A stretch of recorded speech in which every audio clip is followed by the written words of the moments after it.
This piece, titled In the Middle of the Room, came about as a live sampling improvisation with composer, vocalist, and poet Elisabeth Blair during a residency at the Atlantic Center for the Arts.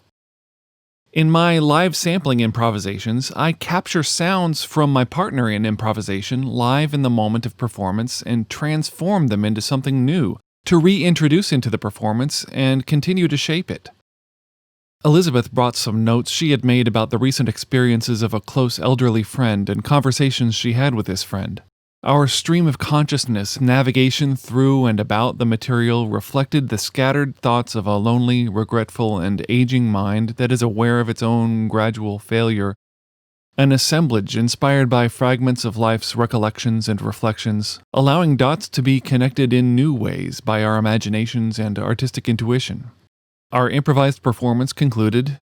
We were both fascinated, haunted by how it developed, and the experience stuck in our minds, struck by the new meanings that emerged poetically from the various text fragments juxtaposed in passing and by chance.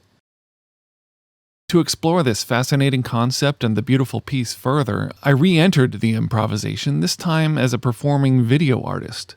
I built a rudimentary video titler so I could perform by typing on the screen, and fed it into a video feedback engine I built that transforms any image into new abstract forms shaped by sound.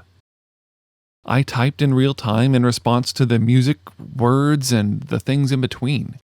All of this led to one more manifestation of the work, this time on the printed page, in a poetic transcription and annotation published in Milwaukee's literary journal, the Cream City Review. Elisabeth tells us more about her friend. Mabel was a force. She was mostly blind, heavily arthritic, and 90 when she passed away. She was pretty much alone. She suffered from horrible bouts of hospital delirium. In her last months, she said a lot of things that were painful to hear. Once when she woke up, she told me that I would never believe where she'd been. I said, "Where have you been?" And she said, "I've been at the bottom of the river." She also related to me one morning of the dreams that she'd been having over and over, walking through a forest. I tried to bring her into this piece, her fear, her bravery, her multiple realities, her worries, her disengagement, her sense that as an old, disabled woman, no one would listen to her.